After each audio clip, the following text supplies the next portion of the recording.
ପିଟର୍ସମରିଜବର୍ଗ ଷ୍ଟେସନରେ ଯେତେବେଳେ ପ୍ରଥମ ଶ୍ରେଣୀ ଡବାରୁ ଗାନ୍ଧିଜୀଙ୍କ ଜିନିଷପତ୍ର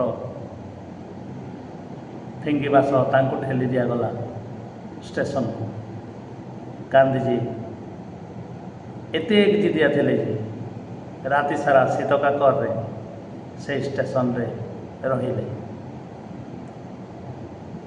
ତା ପରବର୍ତ୍ତୀ ଦିନ ସେ ପଛକୁ ନ ଫେରି ପୁନର୍ବାର ପ୍ରିଟୋରିଆ ଅଭିମୁଖେ ଯିବା ପାଇଁ ମନସ୍ଥ କଲେ ଏବଂ ସେହି ପ୍ରଥମ ଶ୍ରେଣୀ ଡବାରେ ସେଥିସକାଶେ ସେ ଆବଶ୍ୟକ ଟିକେଟ୍ ମଧ୍ୟ କିଣିଲେ ଏବଂ ଏହି ଦୁଃଖଦ ଅନୁଭୂତିର କଥା ସେଠ୍ ଅବଦୁଲ୍ଲାଙ୍କୁ ଜଣାଇବା ସହ ରେଳ ବିଭାଗର ଜେନେରାଲ ମ୍ୟାନେଜରଙ୍କୁ ମଧ୍ୟ ଟେଲିଗ୍ରାମ କରି ଜଣାଇଲେ।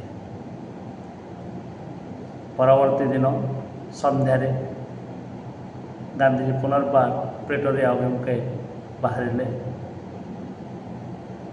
ଟ୍ରେନ୍ ଯାଇ ଚାର୍ଲସ ଟାଉନରେ ପହଞ୍ଚିଲା। ଚାର୍ଲସ ଟାଉନରେ ସେଠ୍ ଅବଦୁଲ୍ଲାଙ୍କ କଥା ମୁତାବକ କିଛି ବ୍ୟବସାୟୀ ବନ୍ଧୁ ଆସି ଗାନ୍ଧିଜୀଙ୍କୁ ଦେଖା କଲେ। ତାପରେ ଚାର୍ଲସ ଟାଉନରୁ ଷ୍ଟାଣ୍ଡର୍ଟନ ଅଭିମୁଖେ ଗଲା। ଷ୍ଟାଣ୍ଡର୍ଟନ ଗୋଟିଏ ଛୋଟ ସହର, କିନ୍ତୁ ସେ ଷ୍ଟାଣ୍ଡର୍ଟନରେ ଗୋଟିଏ ଦିନ ଟ୍ରେନ୍ ରହେ। ସେଠ୍ ଅବଦୁଲ୍ଲାଙ୍କର କଥା ମୁତାବକ ସେଠୁ ଆସି ତାଙ୍କୁ ତାଙ୍କର କିଛି ସହଯୋଗୀ ପ୍ଲାଟଫର୍ମ ନେଇଯାଆନ୍ତି ଏବଂ ତାଙ୍କୁ ରହିବାର ବନ୍ଦୋବସ୍ତ କରିଦିଅନ୍ତି। ତା ପରବର୍ତ୍ତୀ ଦିନ ଗାନ୍ଧିଜୀ ପୁନର୍ବାର ଜୋହାନ୍ସବର୍ଗ ଅଭିମୁଖେ ବାହାରିଲେ। ଜୋହାନ୍ସବର୍ଗ ଅଭିମୁଖେ ଯେତେବେଳେ ସେ ପ୍ରଥମ ଶ୍ରେଣୀ ଡବାରେ ଯାଉଛନ୍ତି, ଗାର୍ଡ଼ ତାଙ୍କୁ ଅଟକାଇଲା ଏବଂ ସେ ତା ପାଇଁ ଉଦ୍ଦିଷ୍ଟ ଥିବା ସିଟ୍ରେ ବସିବାକୁ କହିଲା। କିନ୍ତୁ କିଛି ସମୟ ପରେ ଯେତେବେଳେ ସେ ଗାର୍ଡ଼ର ସିଗାରେଟଟି ପିଇବାର ଇଚ୍ଛା ହେଲା, ସେ ଗାନ୍ଧିଜୀଙ୍କ ସିଟ୍ରେ ବସି ଗାନ୍ଧିଜୀଙ୍କୁ ତଳେ ବସିବା ପାଇଁ କହିଲା। କିନ୍ତୁ ଗାନ୍ଧିଜୀ ଥିଲେ ନଚଳବନ୍ଦା, ସେ ମନା କଲେ। ସେହି ସିଟ୍ରେ ବସିବା ପାଇଁ ଜିଦି ଧରିଲେ। ତେଣୁ ପରବର୍ତ୍ତୀ ସମୟରେ ଗାନ୍ଧିଜୀ ସେହି ସିଟ୍ରେ ହିଁ ବସିଥାନ୍ତି। ଝରକାର ରେଲିଂକୁ ଜାବୁଡ଼ି କରି ଧରିଥାନ୍ତି। ଗାର୍ଡ଼ଟି ଯାଇ ତାର ସହଯୋଗୀ ଯେଉଁ ଥାଏ ଅନ୍ୟ ସିଟ୍ରେ ଯାଇକରି ବସିଲା।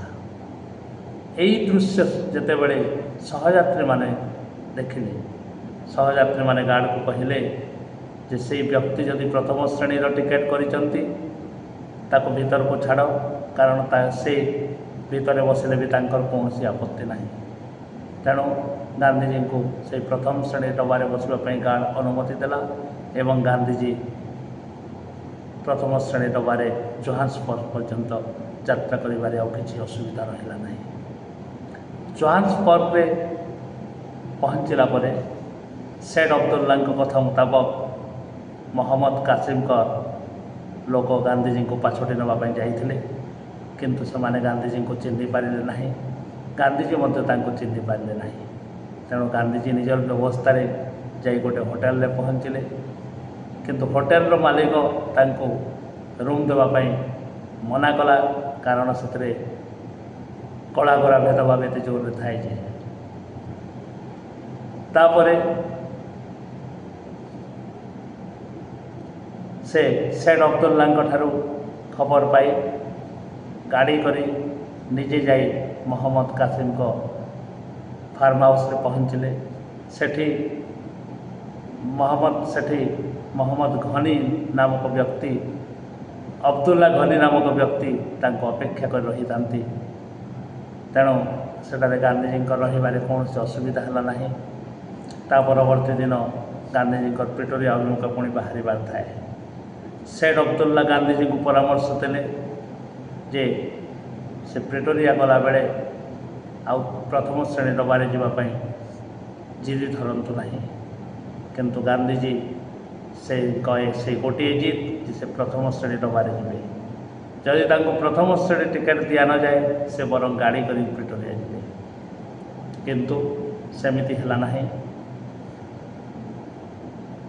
ଯିଏ ରେଳ ବିଭାଗର ଦାୟିତ୍ୱରେ ଥିଲେ से हॉलैंड जड़े युवक थे एवं से गांधीजी को देखि हसिकी कहले जे से प्रथम श्रेणी टिकेट ही देवे।